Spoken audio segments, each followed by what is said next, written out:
रात के करीब 11 बजे थे। रेलवे स्टेशन पर भीड़ धीरे धीरे कम हो रही थी। तभी प्लेटफॉर्म नंबर 3 के एक कोने से किसी बच्चे के रोने की आवाज़ आई। लोग कुछ पल रुककर देखते, फिर अपने अपने रास्ते निकल जाते। लेकिन उस रात एक व्यक्ति ने उस बच्चे की तरफ कदम बढ़ाए। उसे बिल्कुल भी अंदाज़ा नहीं था कि यह छोटा सा फैसला उसकी पूरी ज़िंदगी बदल देगा। राजेश रोज की तरह अपनी नौकरी से लौट रहा था। ट्रेन लेट थी, इसलिए वह प्लेटफॉर्म की एक बेंच पर बैठकर इंतज़ार कर रहा था। अचानक उसे पास से एक मासूम बच्चे की रोने की आवाज़ सुनाई दी।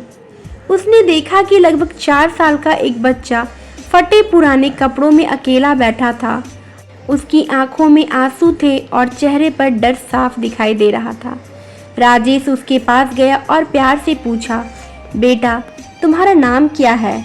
बच्चा धीरे से बोला, मेरा नाम सोनू है। मम्मी पापा कहाँ हैं? यह सुनते ही बच्चा फिर से रोने लगा। राजेश समझ गया कि मामला गंभीर है। उसने स्टेशन पर मौजूद लोगों से पूछा, लेकिन किसी ने बच्चे को पहले नहीं देखा था।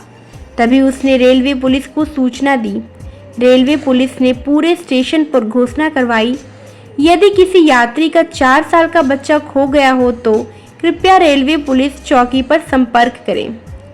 1 घंटा बीत गया, 2 घंटा बीत गया, लेकिन कोई भी उस बच्चे को लेने नहीं आया। पुलिस ने बच्चे को अपने पास रखा, लेकिन राजेश का मन बार बार उसी बच्चे की चिंता में लगा रहा। अगले दिन वह फिर स्टेशन पहुंचा। सोनू अब भी वहीं था। राजेश रोज उससे मिलने आने लगा। धीरे धीरे दोनों के बीच एक गहरा रिश्ता बन गया। सोनू अब राजेश को देखकर मुस्कुराने लगा था। उधर पुलिस लगातार बच्चे के माता पिता की तलाश कर रही थी। अखबारों में खबर छपी, सोशल मीडिया पर तस्वीर साझा की गई, लेकिन कई हफ्ते बीत जाने के बाद भी कोई सामने नहीं आया। जांच में पता चला कि बच्चे का किसी भी गुमशुदगी रिकॉर्ड से मेल नहीं हो रहा है। ऐसा लग रहा था जैसे उसे जानबूझकर स्टेशन पर छोड़ दिया गया हो। यह सच सुनकर राजेश का दिल टूट गया। उसने फैसला किया कि वह इस बच्चे को अनाथालय नहीं जाने देगा। कानूनी प्रक्रिया शुरू हुई। कई महीनों तक दस्तावेज, पुलिस जांच और अदालत की कार्रवाई चली। आखिरकार अदालत ने सभी नियमों का पालन करने के बाद राजेश को बच्चे को गोद लेने की अनुमति दे दी। जिस दिन सोनू पहली बार राजेश के घर पहुंचा, उसने मासूमियत से पूछा, क्या अब आप मुझे छोड़कर कहीं नहीं जाओगे?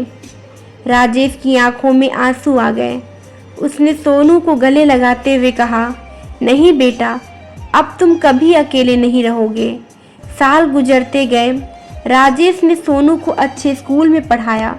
उसने हर खुशी देने की कोशिश की जो एक पिता अपने बेटे को देता है। सोनू भी पढ़ाई में बहुत होशियार निकला। कई साल बाद वही छोटा बच्चा बड़ा होकर एक सफल अधिकारी बन गया। एक दिन उसने अपने पिता राजेश से कहा, अगर उस रात आपने मुझे स्टेशन पर अकेला छोड़ दिया होता तो शायद आज मेरी कोई पहचान नहीं होती। राजेश मुस्कुराए और बोले, बेटा, रिश्ते हमेशा खून से नहीं बनते, कुछ रिश्ते इंसानियत से भी बन जाते हैं। दोनों की आंखों में खुशी के आंसू थे। उस दिन राजेश को महसूस हुआ कि ज़िंदगी का सबसे बड़ा इनाम पैसा नहीं, बल्कि किसी की ज़िंदगी संवारने का अवसर है। दोस्तों, इस दुनिया में हर बच्चे को प्यार, सुरक्षा और अपनापन मिलना चाहिए। कभी कभी एक छोटा सा दयालु कदम किसी की पूरी ज़िंदगी बदल सकता है। अगर आपको यह कहानी दिल छू गई हो तो वीडियो को लाइक करें, अपने दोस्तों के साथ शेयर करें और ऐसे ही भावुक और प्रेरणादायक कहानियों के लिए चैनल को सब्सक्राइब करना ना भूलें। धन्यवाद।